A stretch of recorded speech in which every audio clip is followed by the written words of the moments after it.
south of Scruffy. I'm glad to meet you. Thanks for coming to do this. Heck yeah, man. Happy to do it. Yeah, I've known about your stuff for a while. I knew about Dream Bikes. I guess that season is gone and moving on to the next thing. But what's that? How did it all start? Yeah, absolutely. So Dream Bikes started about 13 years ago. It started in Wisconsin. This guy, John Burke, was in a meeting with an executive at the Boys and Girls Club and asked how he could help. And the executive at the Boys and Girls Club said that they had kids with a ton of opportunities, that there was a lot of kind of after-school training. The Boys and Girls Clubs were providing awesome support, but it was really difficult to get a job for the youth that were going through their program. And fast forward more than a decade, and Dream Bikes Knoxville was opening up. We provided youth workforce development programs, so we had 5 to 10 kids that we were employing at a given time and taught them how to work on bikes and how to work as sales associates, and it was a ton of fun. I still am in touch with a lot of the kids that we worked with there, Really? So it was super fun, yeah. So where did they come from? Boys and Girls Clubs and things like that? Yeah, almost all of our youth came from the the Youth Force program at the Boys and Girls Club in North Knoxville. Okay. And so these kids came to work for you, and they would get a job. They'd make some money while they were doing this, or were they just learning a skill? Yeah. Or both? Both. So they were always paid. Awesome. Yeah, and it was super fun. So we ran that program from the very beginning of 2017 to the very end of 2020. And it was an amazing opportunity. And I went in with a ton of experience in kind of the bike shop department. I've been working at shops since I was 15, so it was like at that point about a decade. But not a lot of experience managing a nonprofit. Yeah.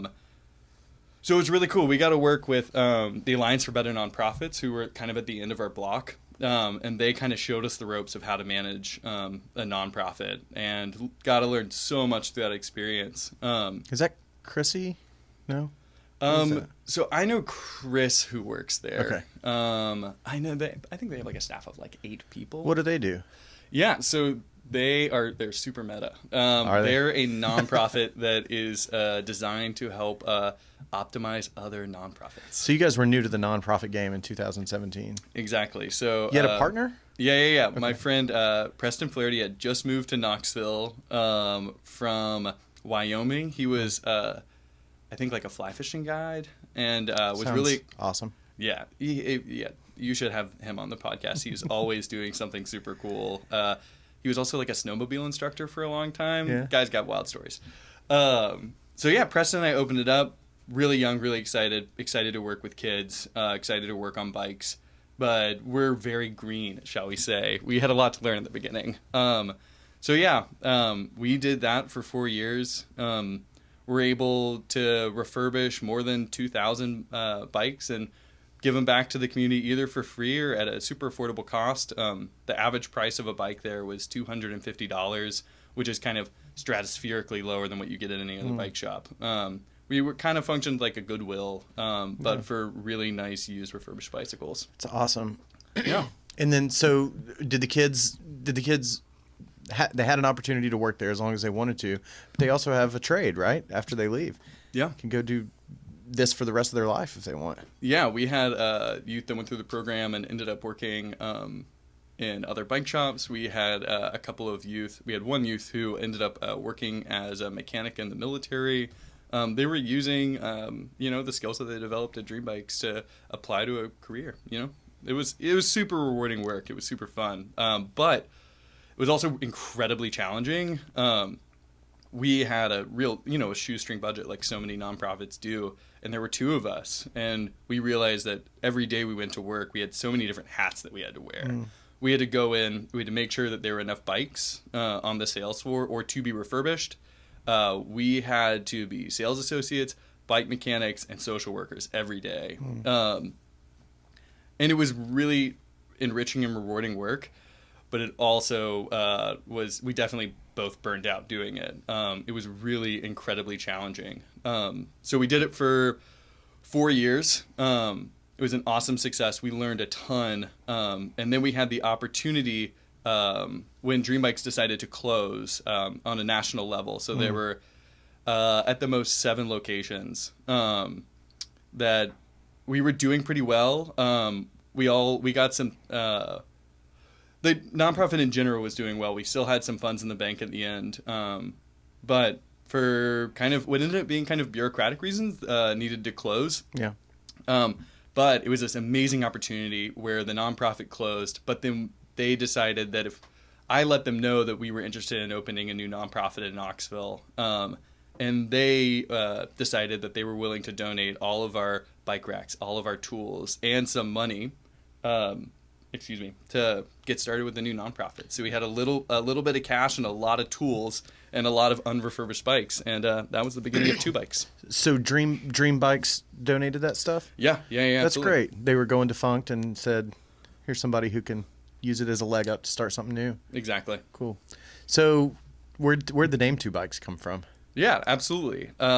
So the name kind of was the first thing that we came up with.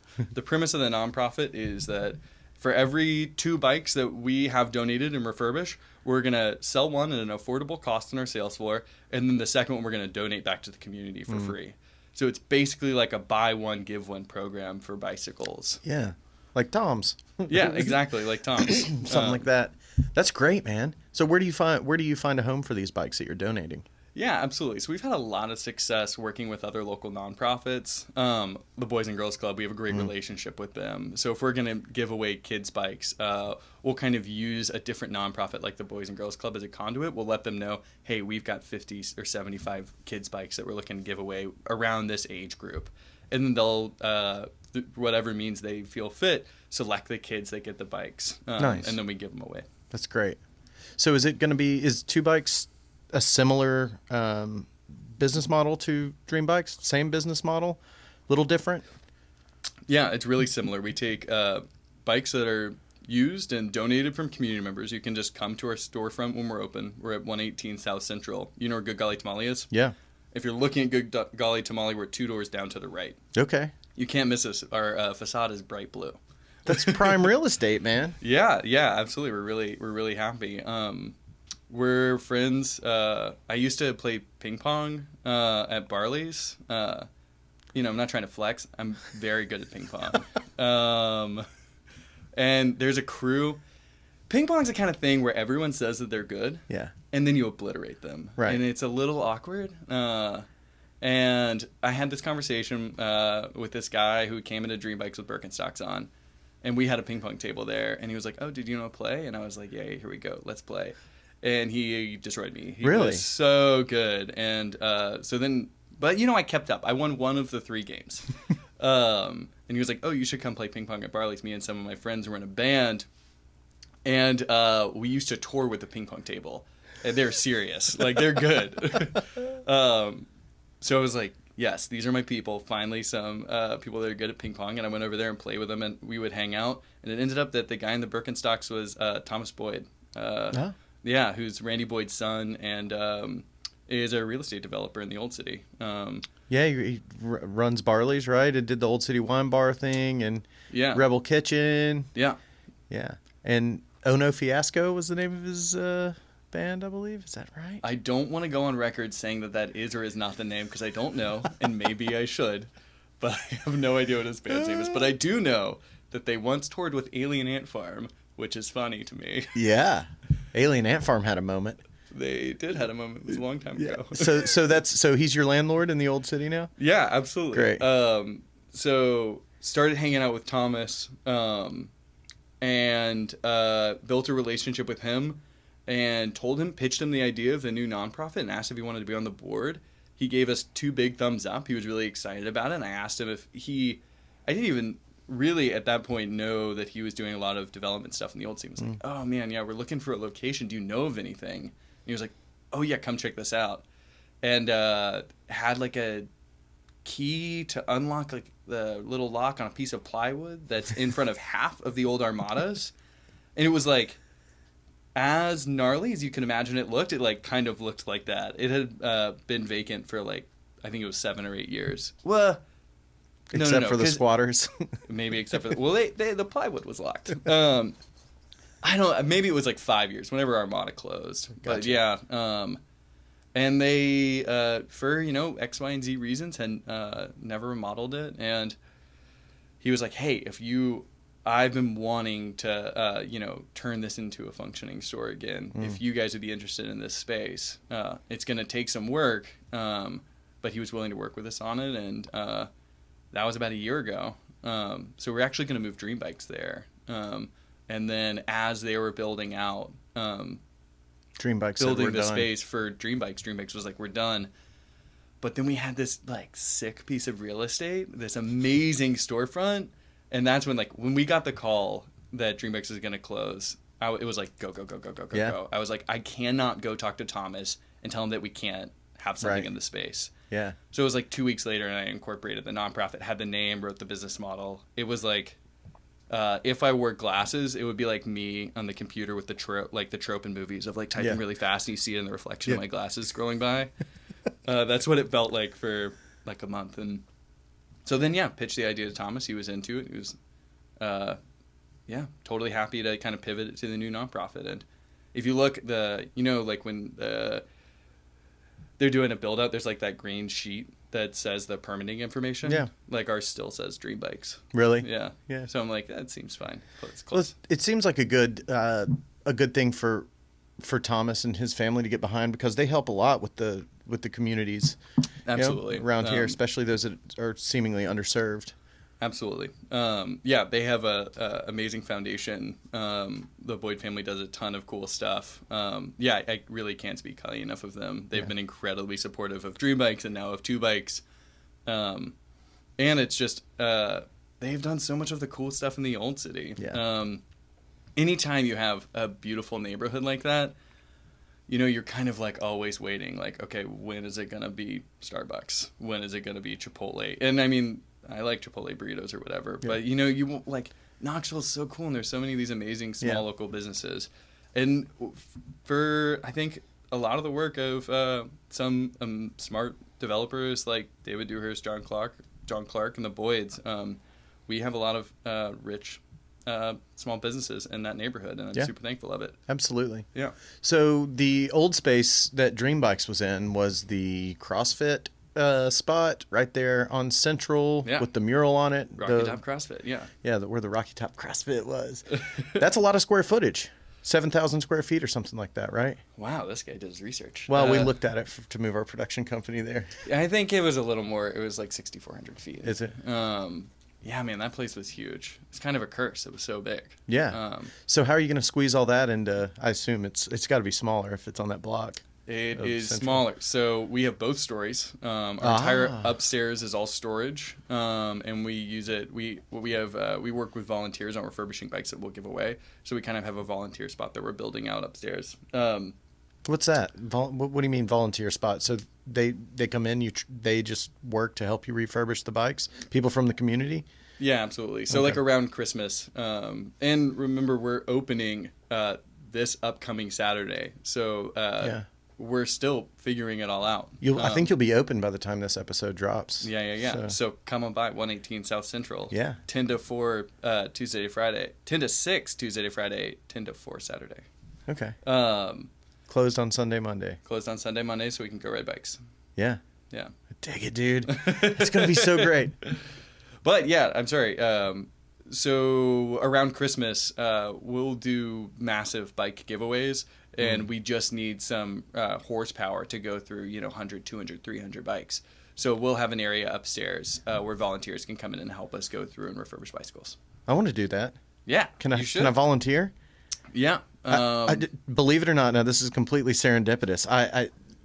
I did some work on my bikes today. The first time I've ever put actual new tires and tubes on my own bikes. I usually just drop it off somewhere and let them do it. But amazing. I love that. I was inspired by you coming by, maybe. I don't know, like secretly.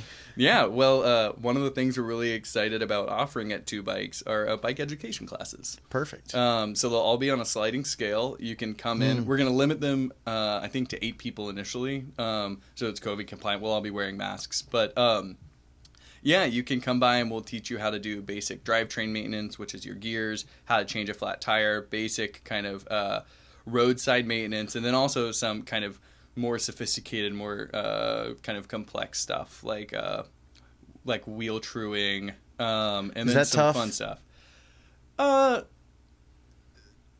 Once you get the hang of it, it's not particularly hard. Really, the tricky part is that you have to make your wheel round on 2 axes. Yeah. So if you want to pull your wheel to the right, you have to tighten that nipple, which is going to tighten that spoke. But then it also moves your wheel up.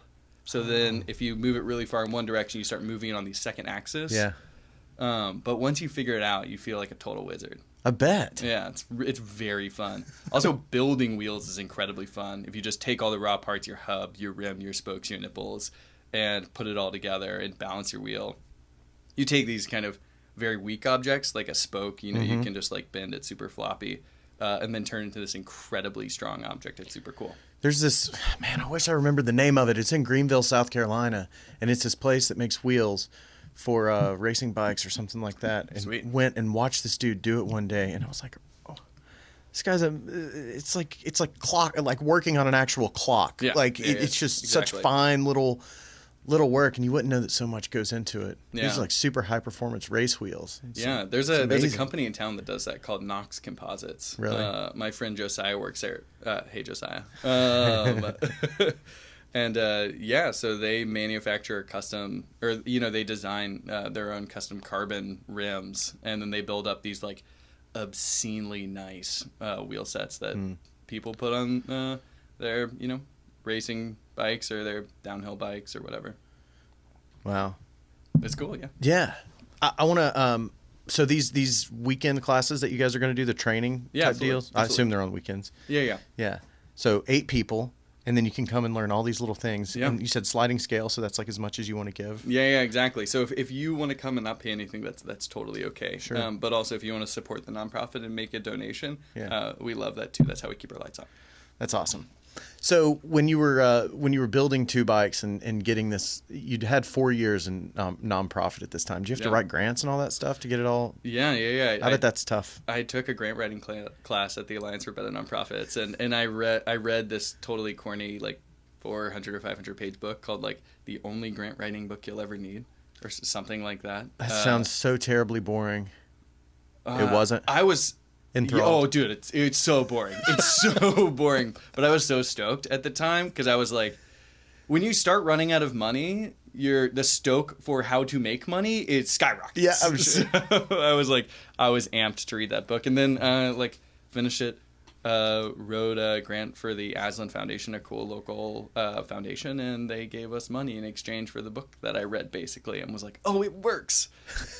Those kind of like Preston Flaherty was always really good at this. He was like, we're a nonprofit, we need to fundraise so we don't run out of money. And I was like, yeah, cool, how do you do that? He was like, I don't know, let's sell beers.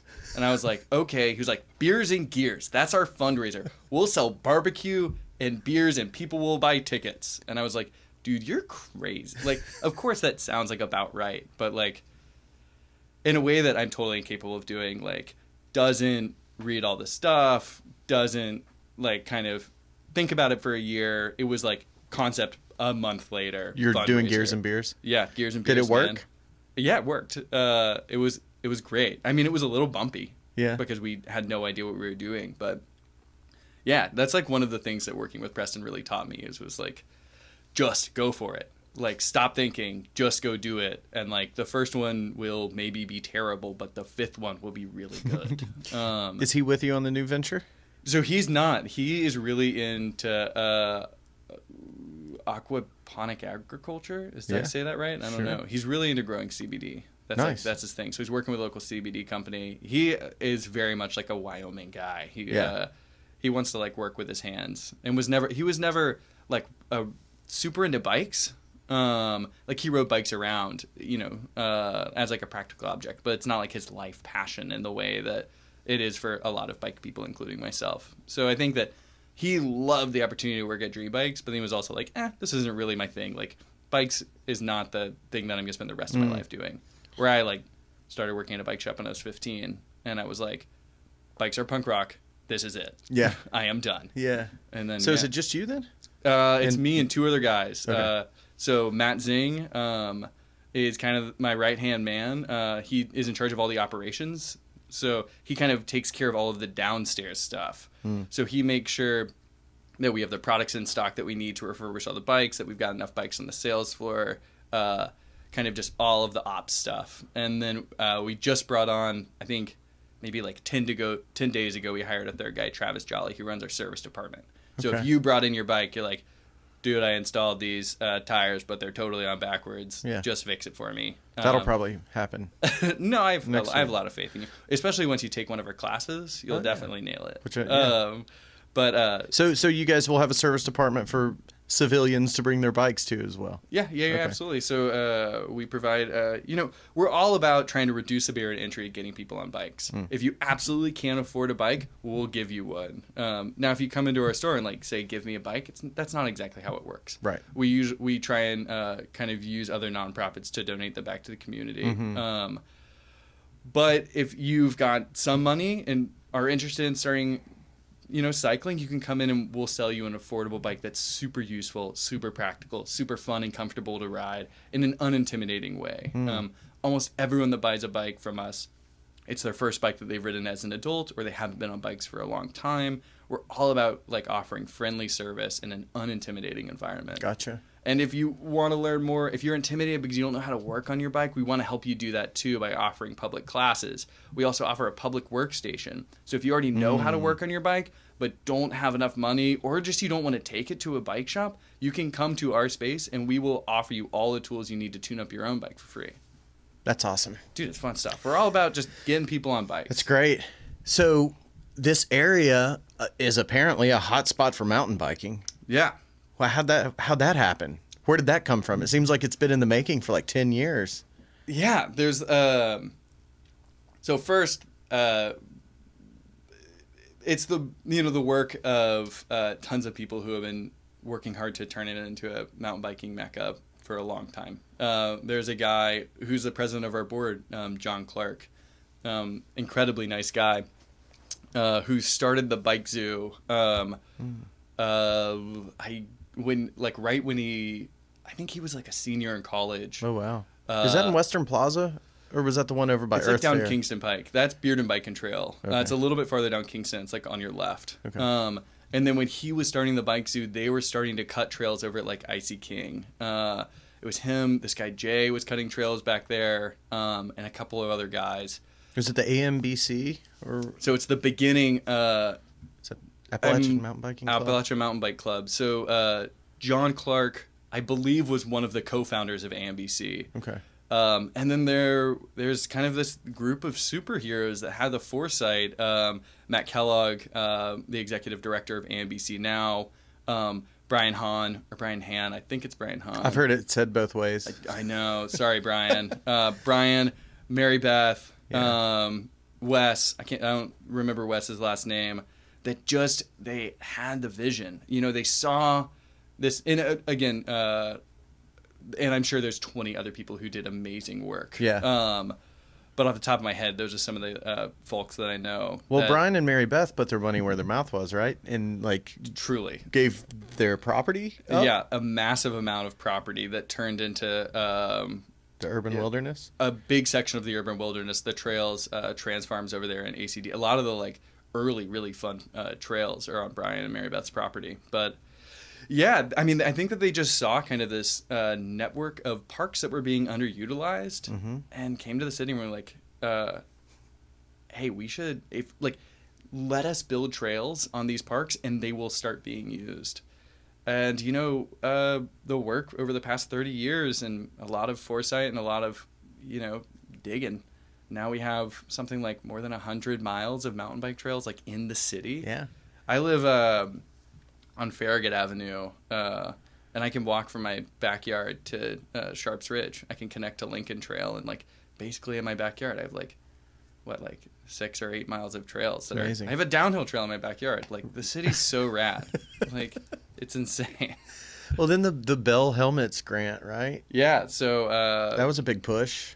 Yeah, and I think it really elevated the city to a national level. Man, did you watch that when it was happening? Yeah. That was so insane. Yes. It was I don't remember the other cities, but it was like Knoxville. It felt like, and it was like Portland, Oregon, and like these huge cities. Yeah. And then I remember watching the tallies come up, and it was like Portland, Oregon, 6,000 votes. Yeah. Knoxville, 100,000. Yeah. I was like, oh my god! Like they worked so hard. Do you remember they had like didn't they have like the limo on Yes. Gay Street, like hanging from a crane Yeah. that said like AMBC on it? Yeah. Yeah. I mean, I don't know how that like group of people has been able to like impact such meaningful change in the community. Yeah. Like they just seem like a bottomless wealth of passion and like Yeah. try hard. But like, thank you so much for everyone that contributes. And now the new president of AMBC, Aaron Donovan, is doing super cool work, increasing kind of accessibility to the mountain bike community. Nice. Building, they just built this adaptive trail on Sharps Ridge. Have you seen that? Mm-mm. So it's basically a trail that you can use this style of a bike called an adaptive bike, where you can like pedal with your hands. You usually have like 2 wheels in the back or 2 wheels in the front.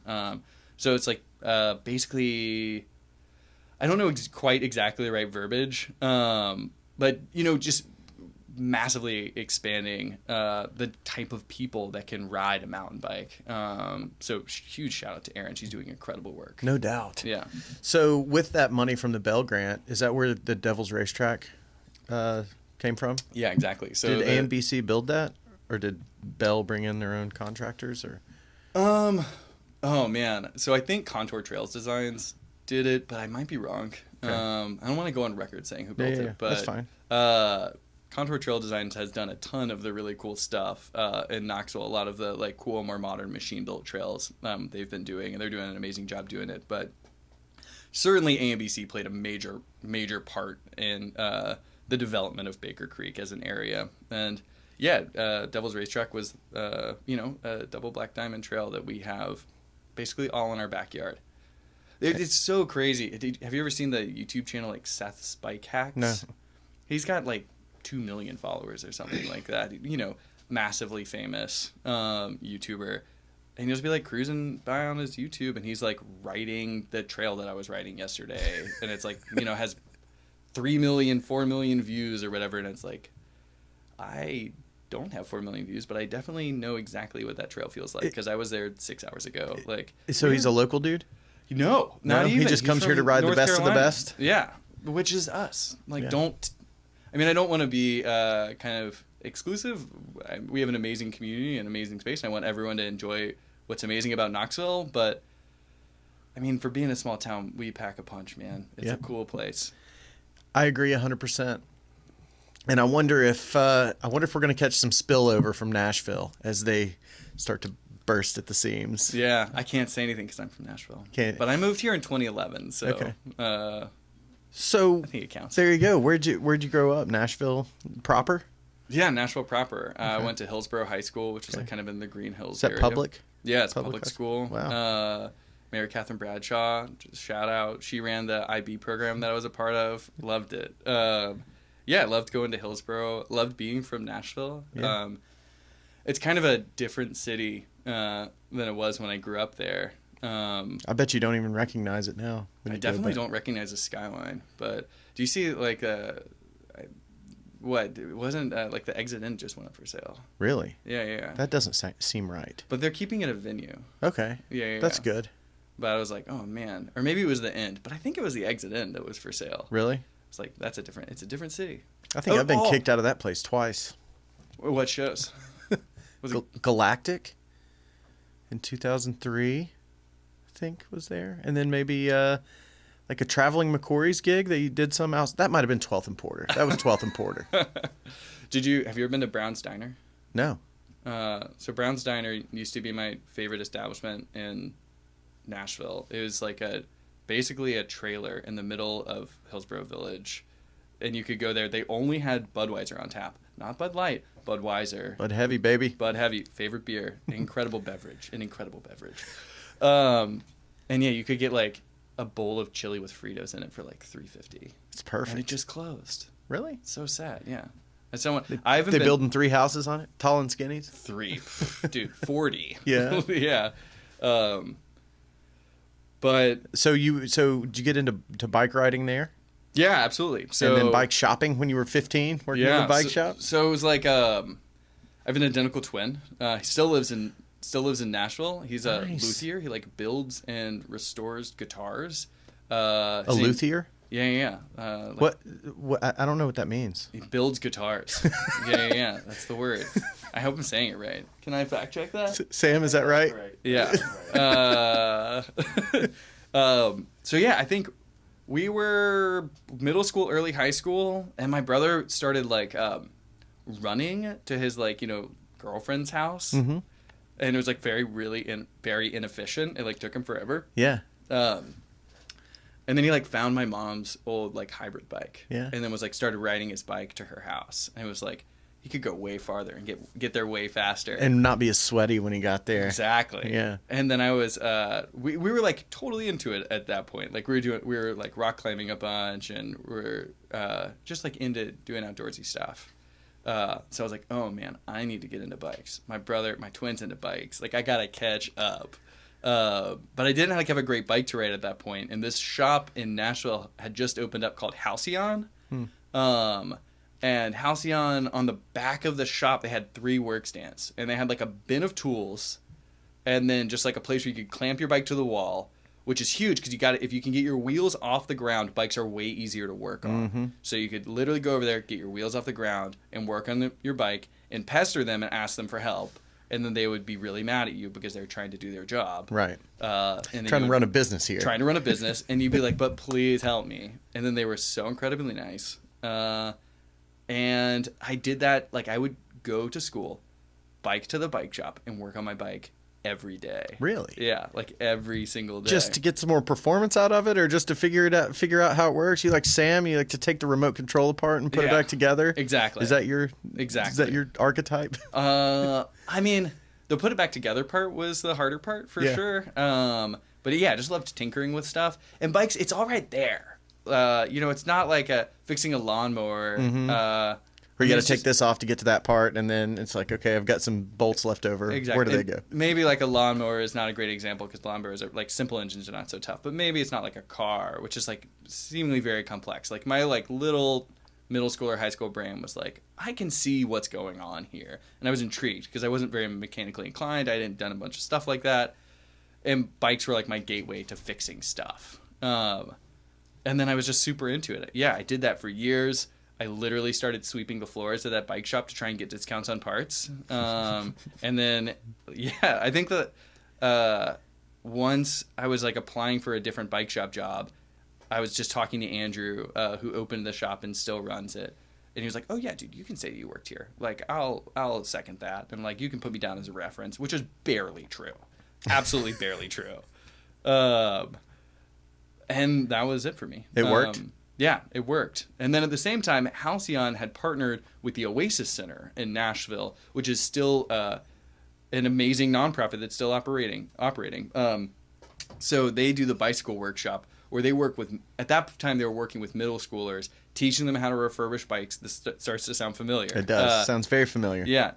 Teach middle schoolers how to refurbish bikes, and at the end of the program, if you refurbish your bike, you got it, and you could ride it around. And then they would take all the middle schoolers on a bike ride, and you'd all ride to Sonic and get ice cream, and that was the end. Oh. And I was like, this is the business. Like, this is what I do now. That's awesome. Yeah, so, Stephanie, who still works at Halcyon, we would bike over there together and, like, go work with middle schoolers. And I was sold. I was like, this is amazing. Because I had that experience. I was like this little kid that would go to Halcyon and they would teach me how to work on a bike, and it totally changed my life. And I was like, whoa, look, fast forward 3 or 4 years, and now I can do that to these other like kids, and I was totally sold. So then I went to UT, got a degree in environmental science, managed the bike shop on campus where we did similar work. It's called the UT Outdoors program, and somebody could come in and they could pay us to work on their bike, or if they stood there and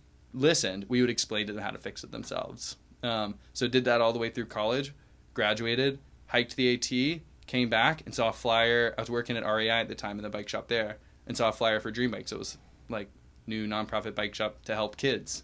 And I called the phone number. It was at like 307, which I didn't know where it was. It was Wyoming.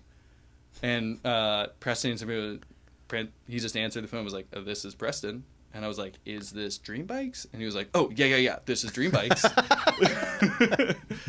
And I was like, hey, man, just saw this flyer. Like, I'm really passionate about what you're doing. Like, let's meet up. And we went to Gagali Tamale, one of my favorite restaurants in Knoxville. Matt Miller, hello. Yeah. And talked to him for like 5 minutes, explained to him my background and kind of what I was passionate about. And he was like, you're hired. When can you start? Like, tomorrow would be best. And I was like, so he had already started it? So he had been working on the project for like 6 or 8 weeks or something like that. And it was open? It was not open yet. So that was like September. We opened in January. Okay. We had nothing. I bet. We really started from square one. I want to talk about that part that you brushed by where you said I hiked the AT. I did do that. Through hike to the whole thing? Mm-hmm, yeah. How's South that? to north. It was fun. So at that point, I biked down the Pacific Coast. I biked from Seattle to San Francisco. So I didn't do the southern half, but I did that when I was 17. Oh, wow. Still a high schooler? Yeah. Still a high schooler. Did you just like in the summer? Yeah, that's why we didn't go all the way down, because it was like, we don't have enough time. How long does it take? To do the whole, I don't know how long it took to do the whole West Coast. I think we probably were like touring for 6 weeks or something. Did you ride on like the 101 or something? Or? Yeah, the 1 and the 101. And then all of the kind of dicey parts, they like route you around. Okay. Was it a group ride? Yeah, so my friend Robert Fishman, River Canese, his little brother Sequoia, we took the train out there. So we got a ride by our parents to Memphis, took the train from Memphis to Chicago. From Chicago, took the train to Seattle, got to Seattle, biked to a park, biked down this hill. Sequoia, the youngest guy that none of us really knew except River, was like, I'll do it faster. Biked down, went over the handlebars, and like ripped his face off. Like hit the ground on his face, like detached his whole... I'm not into carnage, so I will like skim over this. Had to have surgery and stuff. First day, 5 minutes you guys had been there. 5 minutes. Like we were on the train for like 2 days, get there, within an hour we're like in the hospital. And he was a Nashville guy too? Yeah. He was, we all went to Hillsborough. Okay. Did you take your bikes with you on the train? Yeah. Okay. Yeah, it's better now. Some of the trains you don't even have to put your bike in a box. You can just hang it up. But back then, like, you had to take your bike like halfway apart. It was so annoying. Really? Yeah, man, traveling by the train, it seemed like really romantic, like to my 17-year-old self. And it's fun. Everyone should do it. But no one should, like, do it twice. Yeah, I used to do the Amtrak from LA to San Diego every now and then. Yeah, and that was fine. It's the overnight that's tough. Is it? Overnight. Sleeper cars or no? Dude, I was 17. Oh, yeah, you're sleeping in the seat. Did I have a sleeper car? You're No. sleeping in the seat. So, yeah, we had done a trip before when we were 15. We biked down the Natchez Trace. This guy, Robert Fishman, and I sat next to each other in our last period, which was English. Like, kind of had hit it off before that. We're just, like, friends. And our, like, teacher, I think, was, like, bored at that point, like didn't really care that much about because of the last period of the day, or maybe we didn't care. It's a blurry, but there's a lot of apathy going around in the last period. In the last period, there's a lot of apathy being tossed around. Yeah. So we just like needed something to pass the time, and we were both kind of biking at that point. And I was like, let's go on a bike trip. I don't even know where we got that idea. Maybe it was Robert's idea. Let's say it's Robert's idea, just to give it to him. Sure. So like throughout the semester, we were just planning this totally imaginary bike trip. But we had talked about it for so long at this point. There was like, well, when are we going to go? And it was like, I guess like the first week of summer.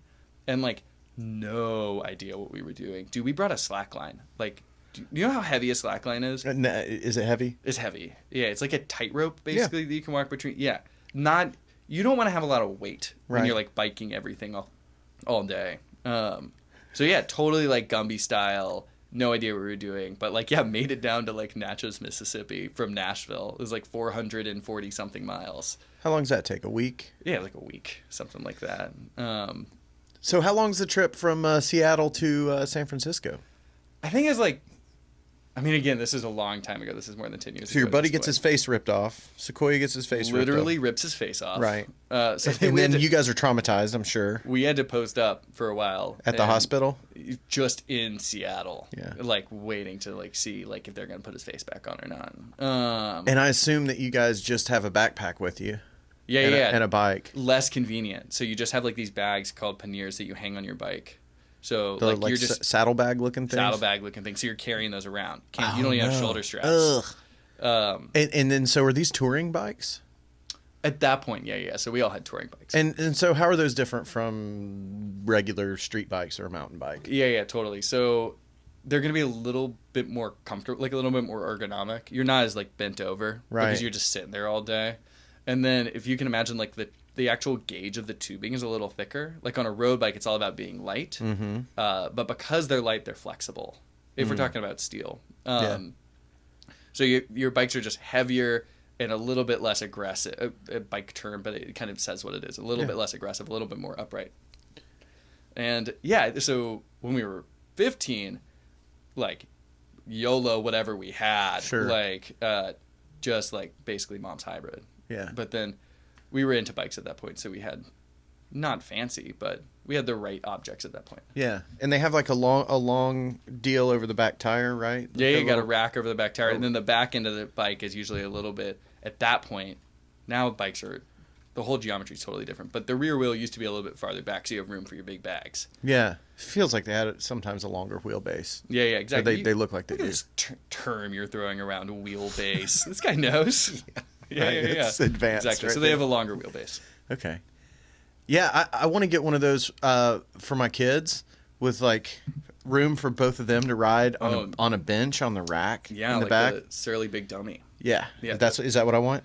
The surly big dummy? I'm really into the kind of like Dutch style cargo bikes. So they have like a big basket. in the Cargo front. bike, that's what I'm thinking of. Yeah. Yeah. Setma Cargo makes a Okay. really cool one. There's another one called Larry versus Harry. Okay. It's really, really cool. They're putting batteries in these things now too, right? Yeah, they're That's super kind of fun. outrageous.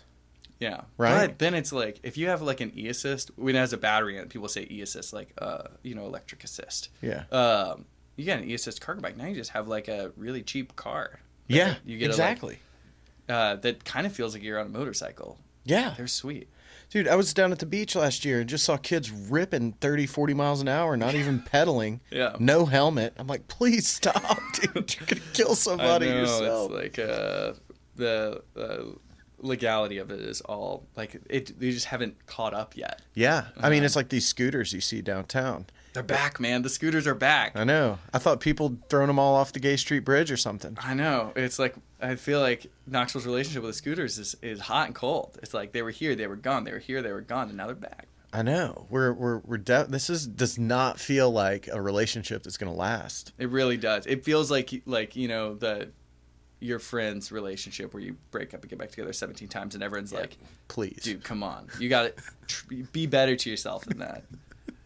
That's how Knoxville is with scooters. So I guess it's all lithium ion battery technology that made all this stuff popular. When it was NiCad, nickel cadmium, and all that was too heavy. Yeah. Right. But now you've got e-assist on pretty much any kind of bike. Yeah. At what point is it a motorcycle? I mean, I don't want people riding that stuff on the Greenway. You know what I mean? It is such a hot topic in cycling. Is it? Right now. My stance is that I love when people ride bicycles. Right. So I think that when people are really anti e-assist bikes, it's kind of an ableist perspective, because a lot of people just don't have the fitness or have some type of limitation that doesn't Gotcha. let them ride a bike around like you and I can. Okay.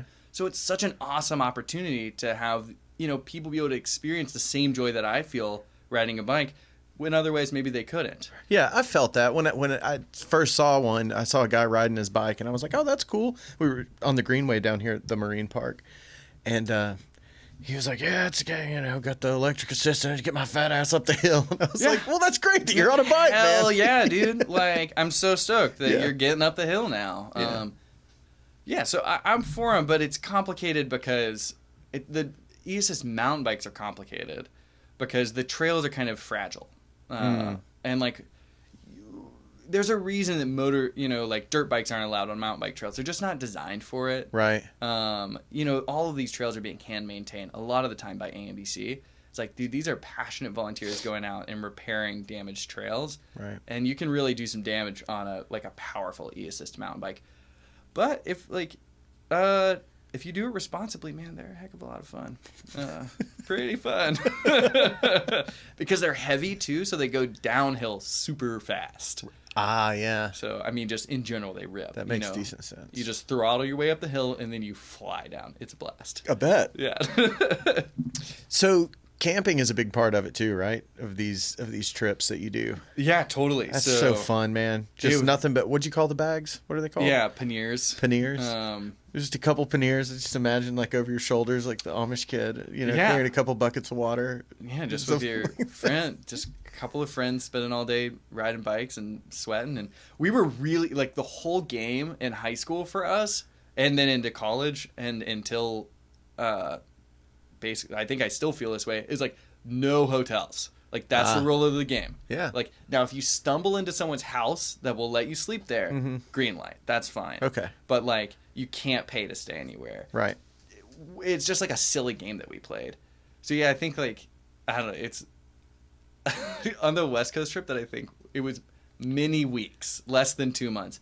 I think, like, we had, like, maybe 2 proper showers. We were nice. Like, bathing in streams and rivers. Yeah, like, we're staying clean. That counts. Staying clean-ish. But yeah, no hotels. Now I've adapted. So that took how long, the trip down the West Coast? Something like 6 weeks, something like that. Dude, that's so awesome. Yeah. And then the big one was Robert and I went down to the Mexican-American border and then rode basically like dirt and gravel roads up to Banff, Canada. That was a big one. So you started at the southern yeah, so we started border of Mexico? Exactly, just we flew to El Paso, cut the boxes open, put our bikes together, like, where everyone's like getting like Ubering to get to wherever, getting picked up. We're putting our bikes together right there, yeah. And then we bike to the Mexican-American border, take a selfie. I don't even think the term selfie was like really even around yet. Okay. I was doing all this with 35mm film cameras. Nice. Yeah, Canon AE1 program. It's a great camera. Yeah. I would shoot them for a year, and then I would break it because I would take it on all these strips, throw it away, and get another one. I went through like 5. Film cameras are so cheap. Yeah, not expensive. Yeah. Not expensive at all. So I think, and then rode all the way through the desert, all the way along, and the whole game was to get the highest elevation possible. So just taking the ridge of the Rocky Mountains. It's never flat, 0 flat, and then ended up in Canada. And my twin brother Spencer and my friend Lane met us like halfway, and then they biked with us. Lane biked with us through the Tetons, and then he bailed. Now he's like works in he probably had some like cool tech job that he was going to. Dude, that's amazing though, to ride the height of the United States of America. Yeah, bottom to top. How long did that take? Summer? Was 10 weeks. That was 10 weeks. Yeah. That's not as long as I would have thought. I think it's like 3,000 something miles. Wow. Lots of elevation too. Lots of elevation. Went through the Tetons. Yes, so much elevation. Took a bath in the Snake River. Dude, for sure. It sounds like so much fun, man. It was a blast. I feel incredibly fortunate that I stumbled into bikes, and then at the same time that I stumbled into bicycles, I also made this incredible group of friends. My friend Lane, my brother Spencer, and my friend Robert, among some other people. But we still go on a trip every year. We've been doing it since we were 15. Is that what you guys do for fun to catch up with get the band back together? And literally, yeah. We did this trip called the Idaho Hot Springs Loop a little bit more than a year ago, where we linked up 25 hot springs around, in Idaho on all of these dirt roads. I didn't think there'd be 25 hot springs in the whole state. Dude, there's so many. That's awesome. Many. Yeah. There's your bath. Oh, we bathed so much on that trip. So much bathing going on.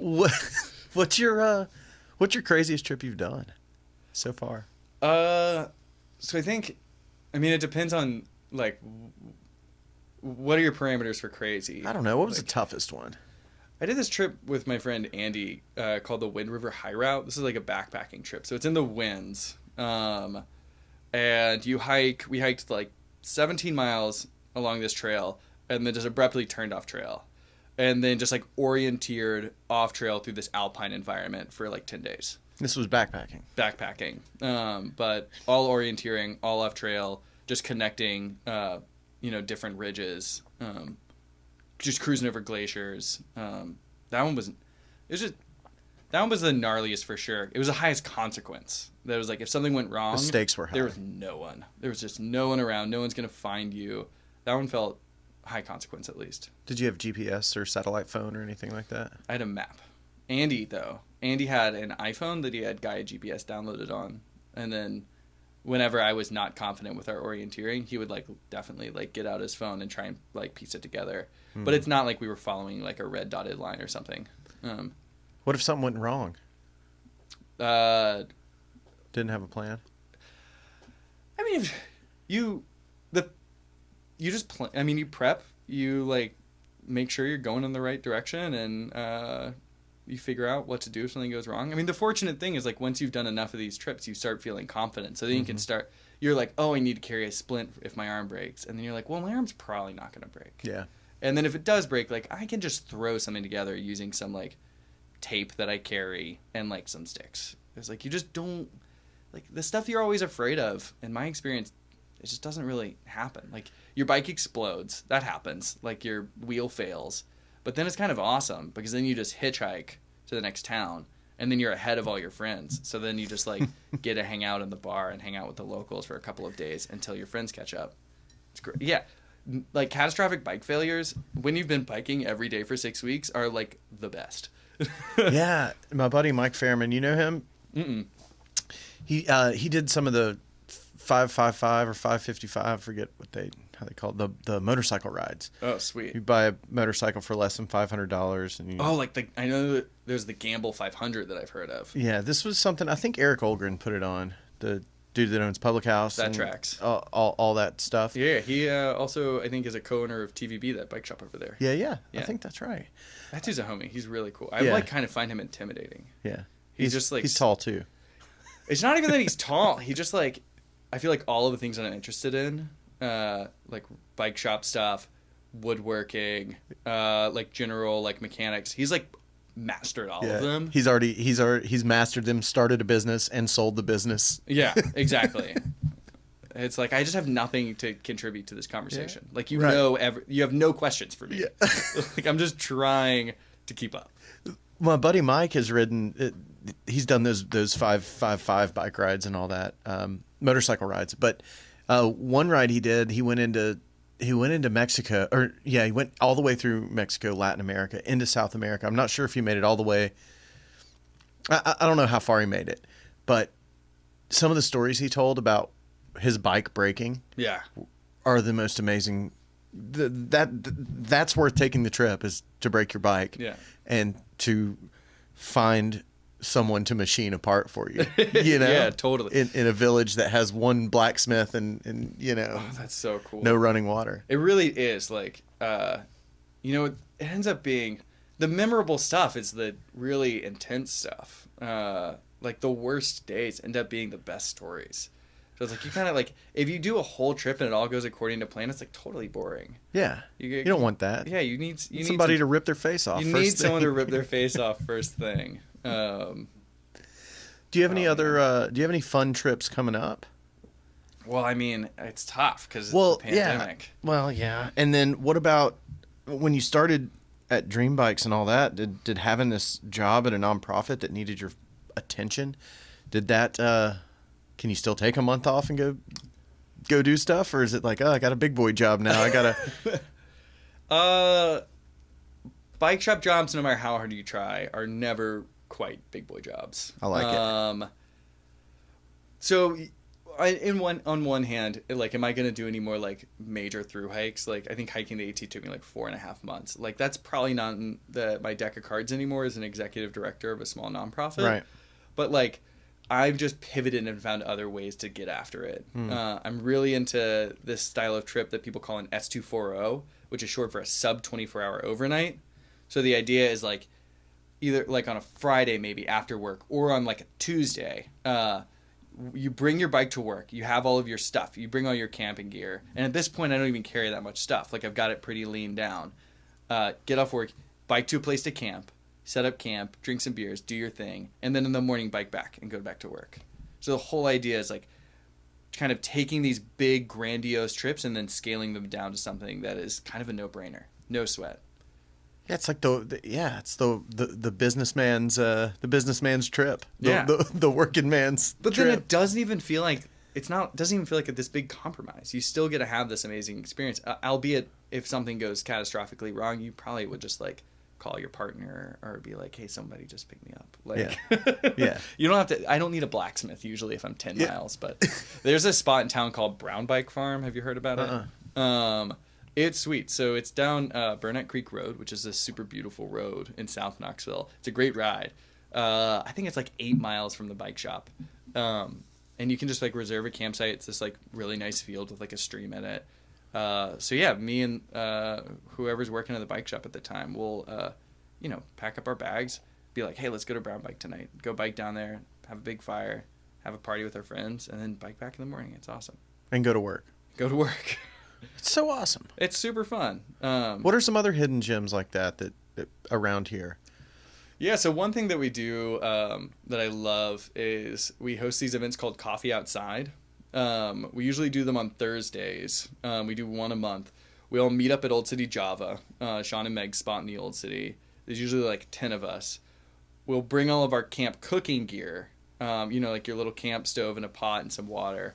We all bike to Forks of the River. You ever go over there? Mm-hmm. The WMA, the wildlife. Yeah. You know, like that silo that's over there? There's like this beautiful little spot. And then we all set up our like camp cooking, boil water, make coffee just in the field.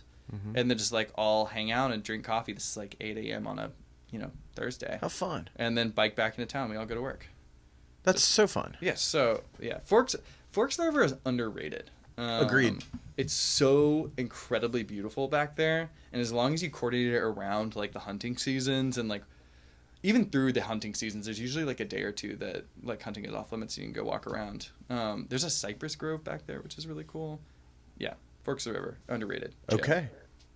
A gem. Also, I would argue that Sharps Ridge, trail system that's in North Knoxville along the ridge. If you look north in Knoxville, you see like 3 or 4 radio towers. That's Sharps Ridge. It's awesome trails back there. Ton of trillium blooming right now. I was walking around back there yesterday and found a ton of wild ginger. Like, it's pretty cool. Yeah, Sharps Ridge. Did you harvest it? No, it's like no. The answer is no. I mean, if I find a bunch, sometimes I'll harvest it. Yeah. But usually, like in some spots, I just try and let it grow. The cool stuff, I'll just leave it. But, yeah, man. What do you think? You got any spots in Knoxville that you think are underrated? Oh no. I can't think of any off the top of my head. How about businesses? What spot do you think is underrated in town, or just something? La Esperanza. Dude, I used to live on Adair Avenue. I used to live 1 block from La Esperanza.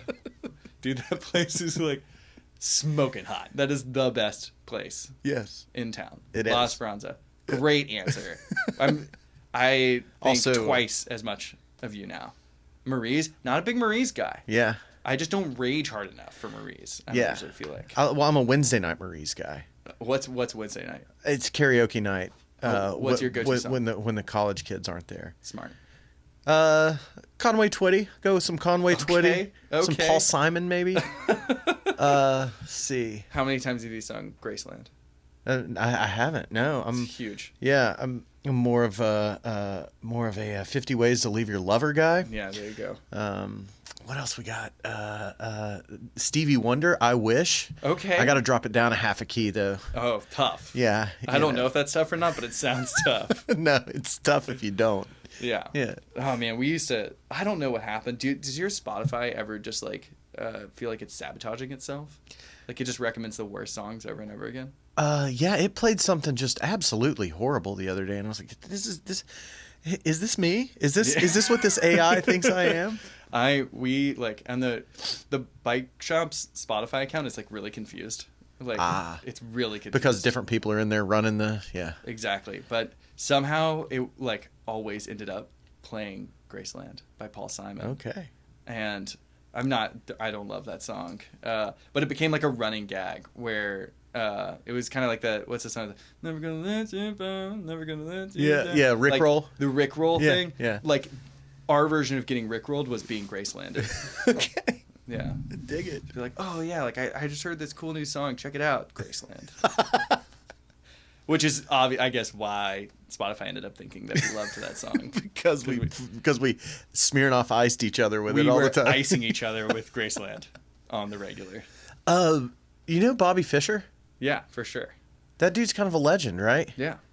In the bike world. But that's Yeah. different than was it BMX? Is that what he did? Yeah. That's like a whole. There's so many like subdisciplines in like bicycling. Like, do you know Greg LeMond? It's like the greatest American cyclist of all time. Okay. And now he's opening, like, there's this huge this huge scandal in cycling around like the relationship between Lance Armstrong and Greg LeMond. That's like a can of worms, and I'm probably not the best person to explain it. But like, he's having a renaissance right now and just opened a new bicycle manufacturing company in Knoxville. Really? Yeah.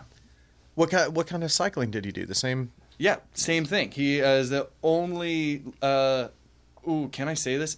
Also, like, just some preface for any type of like huge bike nerd that's listening to this. Like, the history, like, for me, a bike is a tool. Like, I'm passionate about the history of cycling as utility. So like, racing bikes, like, if you're like, name your favorite 3 French cyclists, I'm like, dude, I literally couldn't care less. But if you want to talk about like my favorite derailleur hanger alignment tool, like, I've got opinions. But yeah, I think that Greg LeMond is the only American cyclist to have like won the Tour de France, besides Lance Armstrong, who had all of his medals taken away. Yeah, because he was a little doper. Yeah. And that was the scandal with Greg LeMond. He was like, "Yo, Lance Armstrong is definitely doping." Really? And Lance Armstrong was like, "I will ruin your life if you keep saying this." And then he proceeded to ruin that guy's life. Really? Turns out he was doping, and now Greg LeMond's on the up and up. And started an e-bike company in Knoxville, making these like really beautiful high-end e-assist bikes. They're super cool. Are we gonna be the bike place? I mean, we feel like the bike place. The thing is we already are. Yeah. Like, it just, like, people just haven't caught up yet. Like, when people realize that the mountain biking in Knoxville is better than the mountain biking in Boulder, Colorado, and you can buy a house here for like a third the price, maybe a quarter of the price, like, people will swarm here. Yeah. And it is starting to happen. You know that street Phillips, like next to Alliance Brewing Company over there? Yeah. There's like a ground up house that was built over there that is $500,000. It just like went on the market. And I was like, whoa. I remember when I graduated college being like, oh man, if I could just have $75,000, I could buy a house on Phillips. Yeah, exactly. Like, a beautiful historic house. Yeah. And now they're like $500,000. Well, at least if it does attract the mountain biking crowd, at least it'll attract cool folks. People doing cool stuff. People getting Decent out there. people. People being active. Yeah, people are contributing. As long as people are contributing to the community and taking care of each other, I'm happy. I dig it, dude. Yeah, man. Man, I'm so excited to meet you, to have had you, and to I'm excited to go take one of your classes for sure. Yeah, man, absolutely. And we're excited, to be able to get more people in Knoxville out on a bike in whatever way. So, yeah, so the shop opens up the 3rd, which is the upcoming Saturday. So it'll already be open when this gets published. Yeah, which will be, I think, the 5th is when this drops. Yep. So we'll be there Tuesday to Friday from 10 until 4 and Saturday 10 until 6. Do you have any ribbon cutting, grand opening, open house? Or you guys get a soft open it for a while, or open it and then come do something down the road? Exactly. So we're keeping it relaxed. Yeah. Trying to be super responsible. Recognize the fact that there's a global pandemic. That I'm really, my fingers crossed, so that we're the downward slope. That it's all winding down. So super fingers crossed there, and hopefully we can throw a big block party and do something that's super fun and have and super responsible down the road. So we will definitely announce it in a broader kind of with more fanfare. But for now, we're just going to open and try and make sure that people can get bikes at a price that's reasonable for them. Awesome. I got one more question. Cool. That mural that Curtis Glover did with the family bicycling on it. Yeah. Did you guys have anything to do with that, or was it just because I always thought that was like your guys' mural because it was You could see it from the Dream Bike store? Yeah, because I'm driving by Dream Bikes and I'm seeing a big family biking. Okay. So we had nothing to do with that mural. I don't know if this is true, but I've heard that that's the family of the person who owns the building. Ah, okay. Could just be rumor, could be true. What I will say about it is that Curtis, artists in general, people in general, really struggle portraying bikes. Drawing a bike is really hard. Have you ever played this game? No. So try and draw a bike on your notebook right now. Okay. And then while you're doing this, I will say that Curtis's rendering of a bicycle is so incredibly accurate. He really nailed it. Yeah, like even the details of like the fork, like it is a suspension fork on it, and the linkage is really, really accurate and nicely done. Curtis is incredibly talented. He's good. The guy's good. He's really good. He's really good. Yeah. He's been on here a couple times. So now give me this, and I'll draw you a bike, and we can compare and contrast. Okay. And I can show you. Oh, yours is pretty good. Yours is pretty good. It looks terrible. What are you talking about? It's pretty accurate.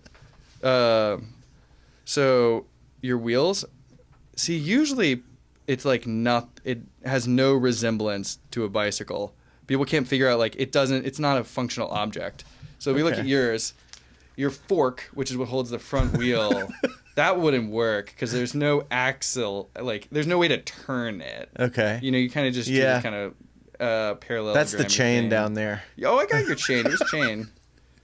But the front end of the rear half of your bike tracks. Okay. Very accurate. Okay. But the front end of your bike is an imaginary object. It doesn't work. Okay. And this is my point. No one can do it. It's like a fun game that you can play with people. But Curtis did a good job. Yeah, and he had a photograph for sure that he was working on. But just like the level of detail in his rendering is great. Yeah. It's really, really good. It's also a couple friendly dogs in there. Probably the guy on the mountain bike's daughters are on there. Yeah. It's big. It's huge. That's a big mural. I think it's finally done. Is it? I think Dude, so. I want to know I want to get into the renting Curtis Glover cherry pickers business. Yes. Because exactly. I saw that thing sit there for months. A year. Yeah. So it's been there for so long. Have you gone by our new facade? No. Check it out. Can we see it? Yeah. So my friend Meg runs this company called I Saw the Sign. She's a traditional sign painter. Love it. So she came in and just like hand painted. I looked over, but I realized there's computers and all sorts of stuff over there. That's great. She hand painted our facade and did some sign painting inside too. It's so sick. It's good, man. That looks great. I can't wait. It's such an addition to the block too. Thanks, man. I appreciate it. It's really a community effort. I feel really, really thankful. My friends Jane and Elizabeth, who run Little Rabbit, they're contractors. They did all of our cabinetry work inside. It's like incredibly nice. Everybody showed up. Everyone showed up. My friends Lauren and Erica, who work, I forget the name of the welding studio, but they work over at Ironwood Studio. Yeah. They welded up these custom bike racks for us that are awesome. My friend Meg from I Saw the Sign in Nashville painted our facade.